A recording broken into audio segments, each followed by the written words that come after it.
I'm Abigail. And I'm Keith. And this is the Global Treasures Podcast. We'll cover different World Heritage Sites each episode. These sites have been identified as having outstanding universal value because they have cultural and/or natural significance that is so exceptional that it transcends national boundaries and is of importance to present and future generations. There are 1,199 sites across the world, with more being added every single year. We'll spend each episode exploring the history, legends, travel tips, and so much more. Welcome to Season 2, where we will explore the 45 sites that UNESCO added back in 1979. In this episode, Keith and I will be introducing you to Ancient Thebes with its necropolis. During its heyday, it was the most powerful and wealthiest city in the Empire of Egypt. Once known as the city of Wayzet, the monuments within the ancient city of Thebes proudly stand near the banks of the Nile. It's in close proximity to the modern city of Luxor, which is about 400 miles south of Cairo, which is the current capital of Egypt. Collectively one of the greatest monuments of the ancient world, the city was built to honor the living, dead, and the divine. The ancient city with the necropolis was added to the UNESCO list of World Heritage Sites in the second class of 1979. I grew up, like many, with a healthy fascination for the history of ancient Egypt. I think that anyone who has seen pictures of the temples, the monuments, and the necropolises, or anyone who has seen the King Tut display at one point in their life, couldn't help but be fascinated by these ancient peoples and their accomplishments. The ancient city of Thebes and the necropolis is just one such site that is jam-packed with history and culture to be explored. I'm looking forward to digging into this one. Thebes, the city of the god Iman. Once a local Theban god, he was merged with the god Re and proudly took his place atop the entire Egyptian pantheon. This city was the capital of the Egyptian Empire during the Middle and New Kingdoms and boasts breathtaking monuments and major archaeological sites. The temples and palaces at Karnak and Luxor, the necropolises of the Valley of the Kings, the Valley of the Queens, and a massive assemblage of structures, columns, and statues are testaments to Egyptian civilization at its height. The ancient city is divided into two parts by the powerful and all-important Nile River. On the east side of the river was the city proper and many important temples, including the central Karnak complex. This temple paid tribute to 4 different gods of the Egyptian pantheon and was one of the largest religious complexes in the world, nearly 1 mile by a half mile. It was considered the principal religious site of the New Kingdom of Egypt. The monuments inside the site are enormous. Inside, Hatshepsut's obelisk towers stand an awe-inspiring 90 feet tall, which is impressive even by modern standards, but when considering that these stood upright 3,000 years ago, it makes one take pause to consider how could these have possibly been built without modern tools. Linked to this by a 1.9-mile-long avenue lined with sphinxes is the Luxor Temple. Dedicated to the god Iman, in his form as a fertility god, soaring columns and statues of Ramses II adorn this temple. This temple is nearly as famous as the Sphinx or the pyramids. The primary structure was built during the reigns of Amenhotep III and Ramses II, near 1500 to 1200 BC. But other rulers from the wonderfully famous King Tut to Alexander the Great added their own touches over the years. This temple was used during the annual Opet festival of the Royal Renewal and is still used as a place of worship.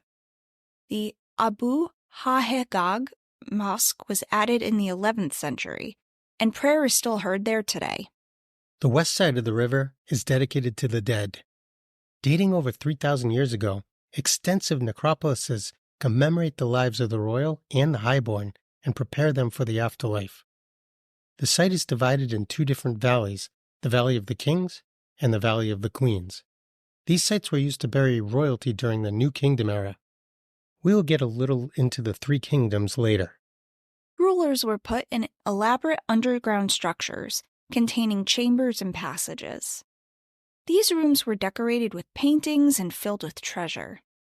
This treasure was everything a pharaoh could desire in this world or the next one. This area of Thebes was made famous by the discovery of the tomb of King Tut by Howard Carter in 1922. Amazingly, the tomb was completely undisturbed when it was found, even though many of the surrounding royal tombs were heavily looted in the 21st dynasty between 1050 and 945 BC. In the Valley of the Queens, there are 90 known tombs of queens, princes, and other royalty from the New Kingdom. Tomb robbing was common here, however, and few tombs were left undisturbed. To get an idea of how important these monuments and the city of Thebes was, it's a good idea to have at least a general idea of the history of Egypt and how this city played a pivotal and central role in that history. We'll give a little bit of that history here, but remember, we are summarizing thousands of years of important history into a short presentation. If, at the end of this, you're found wanting more, there are tens of thousands of great resources to check out if you're interested. So historians divide up the early history of Egypt into 5 different periods: the pre-dynastic period, the early dynastic period, the Old Kingdom, the Middle Kingdom, and the New Kingdom. Between the Old, Middle, and New Kingdoms were a time of strife and extreme difficulty for the Egyptians, known as the intermediate periods. The pre-dynastic period is the time before 3100 BC. There's evidence of human activity in this area of Africa since the Middle Pleistocene period, which is from 770,000 years ago to about 126,000 years ago. Between 90,000 to 10,000 years ago, there was a gradual movement of hunter-gatherers into the prehistoric Nile Valley caused by climate changes and drying lakes in the south. Traces of these early people survive in the form of tools and rock carvings on the high terraces of the Nile. As they came to the edges of the Nile Valley, there's evidence of a gradual transition to a settled lifestyle and agricultural development. During this time, there was also evidence that these peoples had relations in both trade and warfare to the peoples south, east, and northeast of the area of modern Egypt. Pit graves are common throughout the Nile Valley, and numerous goods found in these graves suggest a belief that these early peoples had in this afterlife. An even number of goods between graves also suggests that there was already a highly stratified society. The early dynastic period, which lasted from about 3100 BC to 2700 BC, is sometimes called the Archaic period, and this consisted of the first and second dynasties to rule Egypt. During this time, the upper and lower kingdoms of Egypt were united. This is traditionally attributed to the power of the ruler Menes, but was most likely carried out under several different rulers. We'll make mention of dynasties as a way of measuring time in this historical account, and just in case you didn't know, a dynasty is a line of hereditary rulers. So Egypt has had quite a few throughout its history, and that will be evident to you pretty quickly during this. During this early dynastic period, important parts of pharaonic culture were established. Some of the important developments included a centralized royal administration, a written language, artistic canonization of beliefs and scripture, stone building techniques, and large-scale mud brick constructions. An extensive cemetery at another site, Abydos, where the ancestors that first ruled Egypt were buried, continued as the site of the first royal necropolis and are also the first indications of the importance that early Egyptians placed on the afterlife. Large underground complexes of chambers not only included the deceased, but food offerings, furniture, clothing, and weapons. These sites were then covered by low mounds out in the desert. Large mud brick constructions were added near agricultural areas that probably served as offering and funeral sites. All of these traditions that were established led to more and more complex afterlife beliefs. In the Thebes area, very little material evidence has been preserved from the first and second dynasties, except for some ceramic and stone vessels. But given how extensive other sites, like Abydos, are from the same period, it's likely that Thebes also had a large legacy from this time period, but is now sadly lost. 2700 BC gave rise to the time known as the Old Kingdom. The 3rd to the 6th dynasties ruled during this time of great prosperity and innovation. This is when the 3 Great Pyramids and the Sphinx were built at Giza. Throughout these dynasties, burial and afterlife preparations grew more complex, and pyramid chambers that were at first undecorated were now starting to be carved with elaborate texts designed to help the king's journey to the netherworld. Historians believe that the Old Kingdom ended at the end of the 6th dynasty with the economic, political, and cultural collapse of the country. Most historians attribute this fall to climate change, low Nile floods, political jealousies, a decline in foreign trade, and the spectacularly long and weak rule of Pepi II. This started the first intermediate period in the year 2184 BC. This intermediate period is often oversimplified by historians in favor of spending more time on the spectacular accomplishments of the Old, Middle, and New Kingdoms. During this first period, there were dramatic changes in the administration of Egypt, and power shifted to local officials. This led to a pause in the costly monument building of the earlier dynasties. During this time, Thebes emerged as a rival power to the Inasiyat al-Madina, and the rulers of Thebes established the 11th dynasty. The contest between the north and south resulted in a Thebes victory and the reunification of the country that took place under Mentuhotep II. Historians generally recognize his reign as the beginning of the Middle Kingdom in 2040 BC. The 11th through the 13th dynasties were a time when many of the Old Kingdom practices were brought back.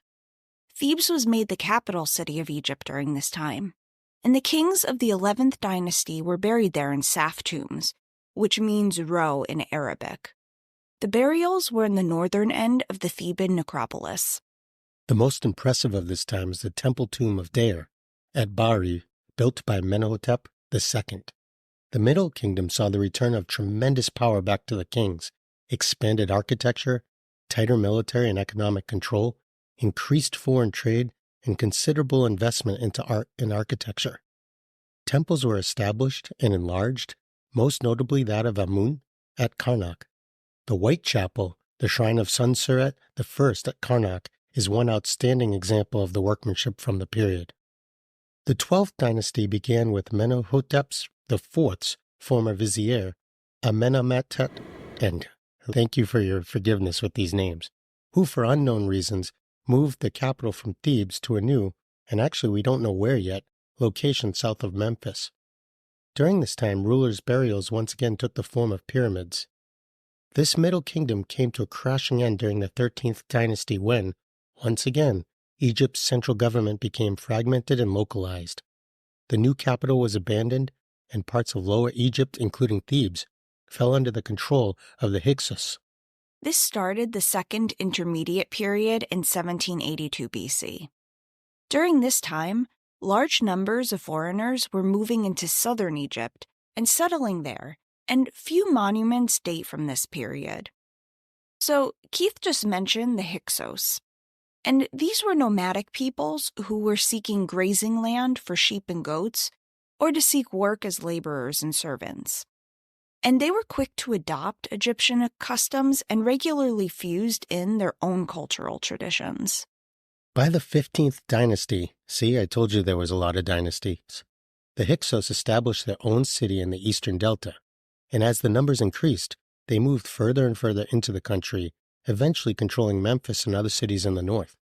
Soon, Upper Egyptians, whose capital was at Thebes, entered into open conflict with the Hyksos and their allies. Eventually, the Theban rulers won this conflict and gained control of a unified Egypt. The Hyksos' contributions to Egypt were long-lasting, however, as they were responsible for introducing the harnessed horse and the chariot into Egypt, not to mention the composite bow, armor, the vertical loom, the lyre, and even the lute. What's a lute? Yeah, actually, that's a good question. The lute is actually something near and dear to my heart, as it was the forerunner of the modern guitar. Oh, that's a neat fact. Okay, back to our timeline. So, 1570 saw the start of the New Kingdom, which is represented by dynasties 18 to 20. This is really when prestige and prosperity of Egypt soared to new levels. Kings conducted military, diplomatic, and trade relations with Nubians far to the south, as well as other Mediterranean states. Several New Kingdom rulers strengthened foreign relations by marrying daughters of other monarchs and building Egyptian temples in foreign lands. Settlers were also active in all levels of Egyptian society, from slaves to personal aides to the kings. Thus, outside influences made their way into Egyptian religion, language, and art.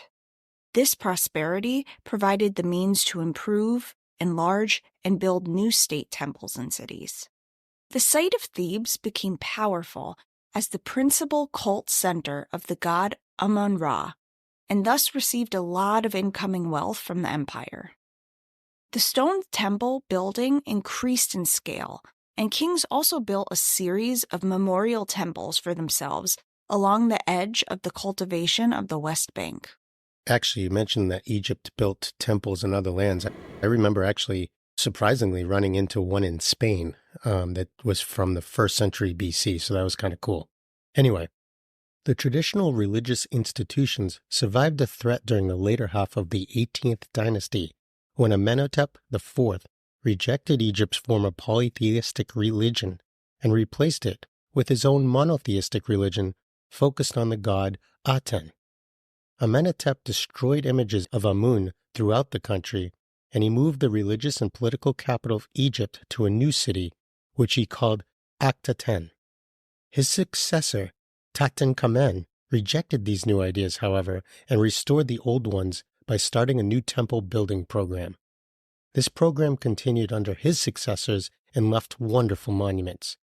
The capital was no longer Thebes and was moved to Memphis until Ramses II built a vast new city called Pi-Ramses in the Nile Delta. Wealth continued to pour into building tombs during the New Kingdom on the western Theban bank of the Nile. The Valley of the Kings and Queens was the final resting place of New Kingdom rulers and their noble families from Dynasty 19 and on. After the 19th dynasty, the rival Hittite Empire had collapsed and left a political void, which was filled by the powerful Assyrians. During the 20th dynasty, the Egyptians had to fight off numerous powerful invasions from all sides, as well as facing devastating domestic issues. Insufficient Nile floods, grain price inflation, a harem conspiracy which may have led to Ramses III's death, and strikes by tomb builders protesting arrears in food payments led to instability. Even worse for history, many tombs of the kings were robbed during this period. At this time, there was a rise in power of the high priest of Imun at Thebes, which led to the downfall of Ramses XI, the final king of the New Kingdom. This began the Third Intermediate Period. Because the robbing of royal tombs was so severe, the high priests of Imun reburied many of the royal mummies in a hidden location. Pharaohs of the 21st to the 24th dynasties were buried within the walls of the Temple of Imun at Tanis for safekeeping. Thankfully, political stability started to return during the 22nd and 23rd dynasties, and Libyan pharaohs ruled from the Delta. These rulers gained back control over the high priests by placing their children into high positions in the clerical hierarchy. This rule did not last, however, and centralized authority declined further and was again split, but this time into three during this period. Pianki, the ruler of the Nubian kingdom, took advantage of this split in Egypt and conquered Egypt during the 25th dynasty. He met very little resistance in his campaign.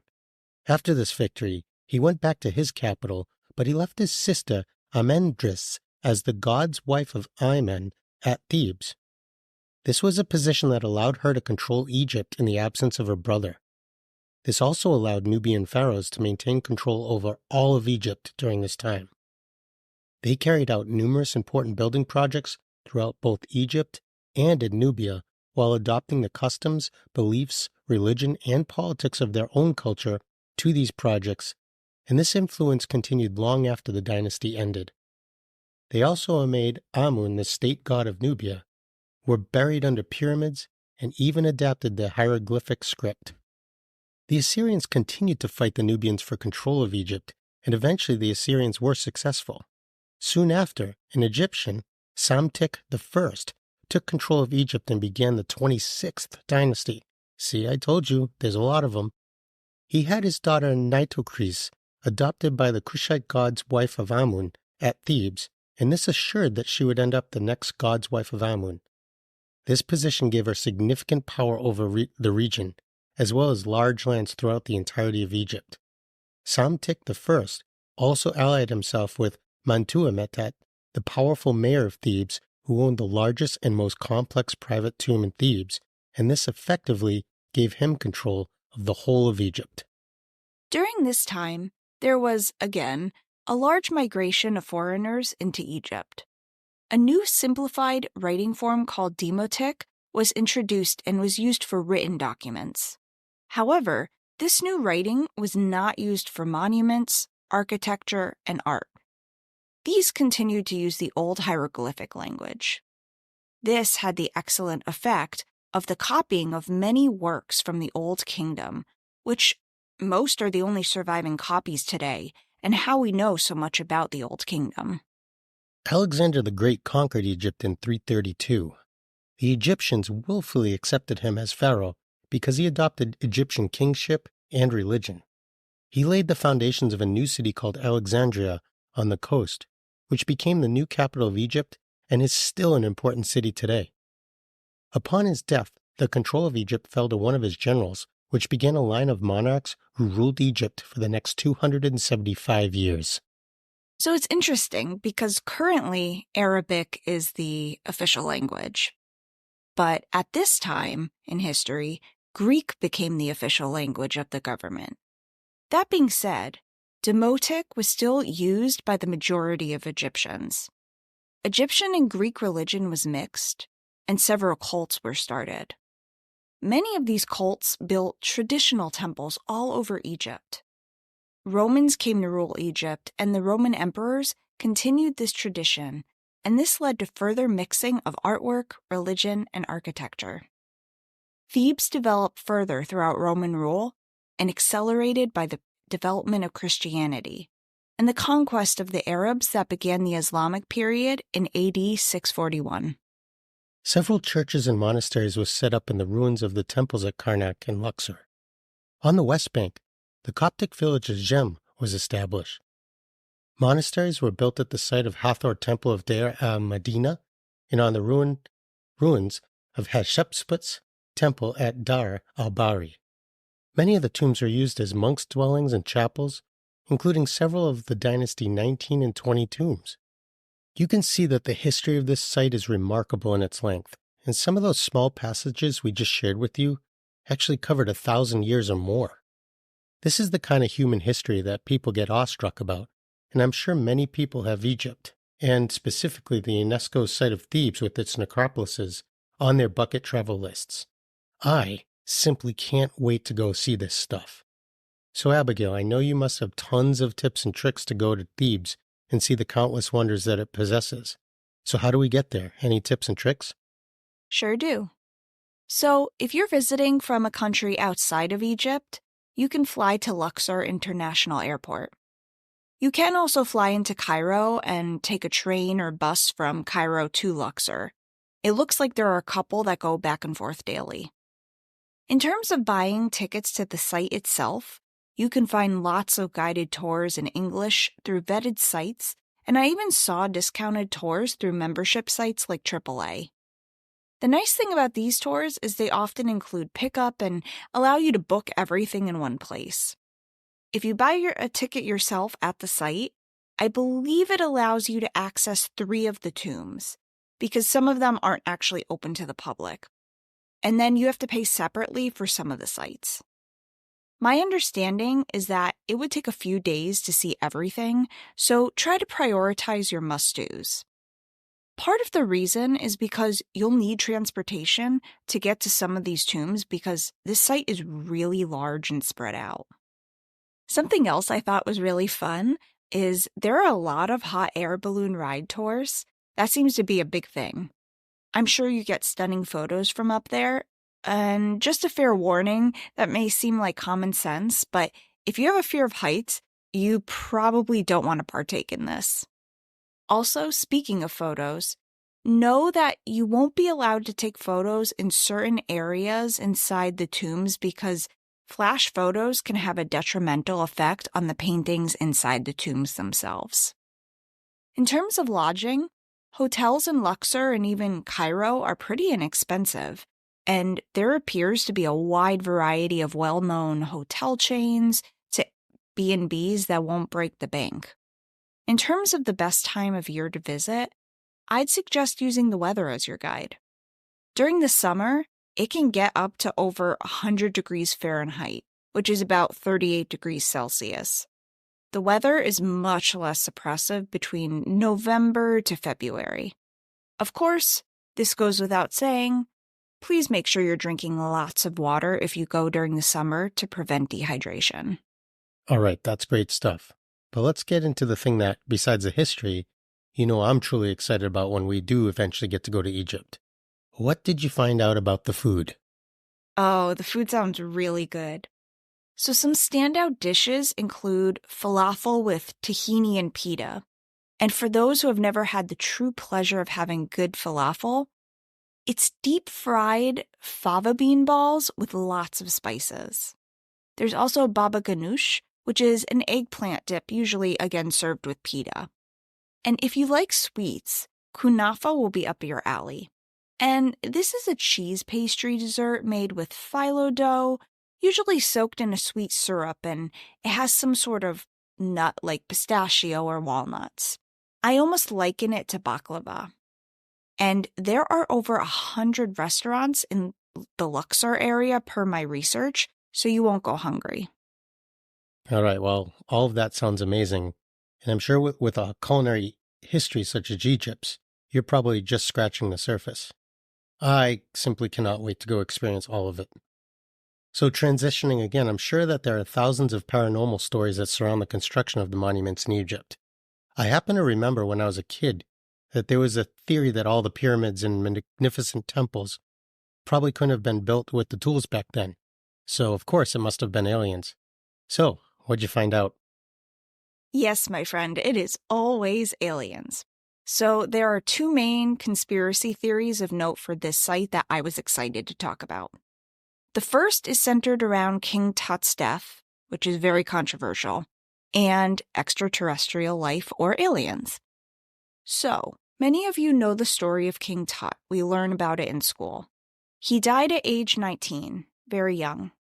For a time, it was believed that he passed from an unfortunate combination of a broken leg and malaria. And the broken leg, I guess, was from a carriage accident. And a broken leg now, while painful, of course, isn't usually deadly.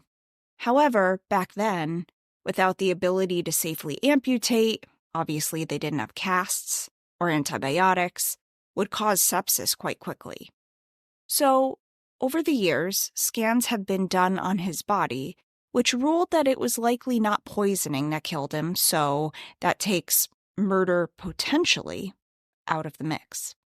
However, not totally, because it appears there's a possibility that he was stabbed, or that he died from a blow to the back of the head, because specialists have found bone fragments inside his skull. Why would somebody want to murder him? Well, I just want to go back and explain very quickly. So I mentioned the bone fragment in his skull, and the reason that indicates a blow to the head is because, obviously, when you get hit in the head, a piece of your skull is going to chip off. So there are a couple potential suspects, but the most frequently suspected is Horemheb. There's evidence that this individual had the title of hereditary prince, which likely meant he was the heir in the case of Tut's death to the throne, and obviously he had a kingdom to gain if he knocked him off. This would explain why Horemheb isn't featured in Tut's tomb, which is unusual. And it could have been because officials figured out he murdered him. Unfortunately, we'll likely never know the full story. Okay, and then conspiracy theory number 2. So, like you said, scientists have long wondered how the Egyptians were able to build marvels like these without modern technology or advanced engineering degrees from MIT. Many believe it was with the assistance of aliens, who helped launch human civilization by helping the Egyptians design these monuments. Many are quick to point out that there's no evidence showing that the Egyptians used ramps or a pulley system of some sort to build. I mean, if they did, wouldn't we have uncovered some of this equipment or even have hieroglyphics detailing the construction? They found hieroglyphics outlining how they constructed the pyramids, so I would suspect they would have documented for this site similarly. Also, how did they do this work without a crane or some device that would give you a telescope-type view from above? But you know what would give you a bird's-eye view? A spaceship. Really? Okay. Now we're getting out there a little bit. A spaceship? Come on. How else would ancient astronauts have gotten to Earth? Okay, so also notably, Dr. Viktor Ivanovich, who is a specialist in advanced propulsion systems, don't even ask me what that means, and was, I guess, a contractor with the Russian government, claims that the KGB, which was the Federal State Security Service for the Soviet Union for quite some time, found evidence of alien visitation. He also claims they found a mummified alien corpse, which the KGB confiscated. But he doesn't know where it ended up, so no verifiable proof exists that this actually happened. Wow, so forgive me, but this is thick. So I'm sure that 100 documentaries have been made about this and probably plenty of books. But it all seems a bit far-fetched to me. Aliens that travel millions of light years in spaceships with advanced materials capable of bending space and time come to Earth to what? Build piles of stones? Great, what a fun story. All right, so spaceships aside, Thebes and the necropolis must have millions of visitors per year. What's the Egyptian government doing to keep it safe? There are a bunch of factors at play here. The main issues facing this site include tourism or visitor management, and this is spot on, as over 11 million visit Egypt annually, with the bulk visiting this area specifically. Risk preparedness is another factor, due to the Valley of the Kings and Queens being at risk for flooding. Local housing encroachment is another factor they need to keep an eye on too. And this is due to population growth near the west bank of the Nile. More and more housing is being built up around the site specifically. And with habitation comes litter, foot, and car traffic that needs to be monitored. So the bright spot is that UNESCO conducts workshops for managers and practitioners who oversee conservation of these sites, and they recently did one where this site was covered. Natural decay is going to occur because it's not like you can just cover the monuments with tarps when the weather is bad. Damage is going to occur just by the nature of the age and location. They're outdoors. Ancient Thebes still retains 80% of its ancient form and materials, which is incredible, considering again how old the site is. So as long as they continue to monitor the issues I outlined, we'll be able to continue to enjoy this incredible place into the future. Okay, so it sounds like Ancient Thebes with its necropolis is in good hands. That's actually really great to hear. All right, folks, thank you for joining us for another episode of the Global Treasures Podcast. If you love us, and we're sure you do because we're so great, please click follow on your favorite podcast platform. And if you're up for it and you have a couple of minutes, leave us a written review. Those reviews help us to get more exposure and allow us to continue this project well into the future. You can also follow us on TikTok or Facebook. We'll see you next time when we visit the city of Antigua, Guatemala.